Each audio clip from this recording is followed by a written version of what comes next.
चीज़ नहीं होनी चाहिए। आप देखें कि जिस तरीके कल जलसे के बाद पीएमएल की लीडरशिप जो बौखलाहट का शिकार हुई है, उनके बयानात जिस तरह आ रहे हैं वो जहर उगल रहे हैं। वो कोई शाइस्तगी की ज़ुबान इख्तियार नहीं कर रहे।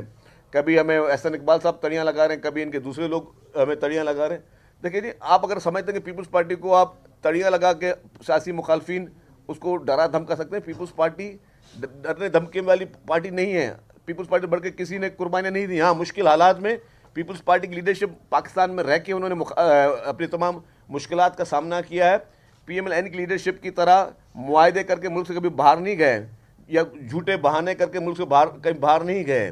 मुश्किल हालात में मुल्क को कभी आवाम को अकेले छोड़ के नहीं गए हैं। ये सारे एहसानात पाकिस्तान पीपल्स पार्टी की लीडरशिप के पीएमएल की लीडरशिप के ऊपर भी है। आपको याद होगा जब पीडीएम बनाई किसी पीडीएम बनी थी तो सारे दोस्त अपनी मेमोरी को रिकॉल करें कि चलो मियाँ साहब तो चले मुल्क से बाहर, लेकिन ये बाकी जो भी बची कुछ लीडरशिप यहाँ थी, मैं किसी का नाम नहीं लेना चाहता, सबके लिए निहायत एहतराम है, तो वो लोग उनके बयान तक नहीं आते थे। मीडिया में सोशल मीडिया में लोग लिखते थे कि मुल्क में ये चीज़ें हो रही है। इमरान खान का एक बदतरीन दौर था, पाकिस्तान का बदतरीन इक़्तिदार दौर इमरान खान का रहा है।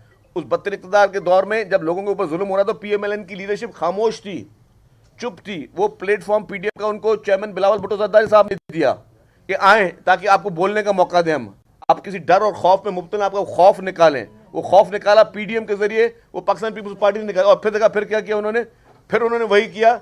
जैसे ही पीडीएम स्ट्रांग हुई तो उन्होंने कहा कि पीपल्स पार्टी को पीडीएम से बाहर निकाल दो। वो भाई क्यों निकाल दो पीडीएम से बाहर? क्योंकि वो लोग कह रहे थे कि इस्तीफा दे दो नेशनल असेंबली से, और पीपल्स पार्टी ने कहा कि इस्तीफा हम नहीं देंगे। प्रेसिडेंट आसिफ अली जरदारी साहब की ये सोच थी कि हम इस्तीफे नहीं देंगे क्योंकि आप पार्लियामेंट में रह के आप नो कॉन्फिडेंस ला सकते हैं, और वो करके पीपल्स पार्टी ने पार्लियामेंट में मौजूद रह के वोट ऑफ नॉट कॉन्फिडेंस ला के इमरान खान को इक्तदार की कुर्सी से बाहर निकाला, जो कि आईनी कानूनी तरीका था। ये सोच थी पाकिस्तान जब पीडीएम की गवर्नमेंट थी, जिसमें पीपल्स पार्टी पीडीएम का ऐसा नहीं थी लेकिन गवर्नमेंट का ऐसा थी, तब भी हमने पीएमएल को कहा कि आप आए, आपको शौक है प्राइम मिनिस्टर की कुर्सी पर बैठने का, आपको अपनी फाइनेंस मिनिस्टर चाहिए, आप इक्तदार चलाएं। और जो भी उन्होंने फैसले किए, फाइनेंस महकमा पीएमएल के पास था, उस फाइनेंस महकमे के बाद पूरी तनकीद की, पाकिस्तान इंसानी तनकीद की। जो आज मुआशरत की हालात है उसमें पीएमएल सबसे बड़ा रोल पीटीआई का, उसके बाद पीएमएल का, उसके बाद इनके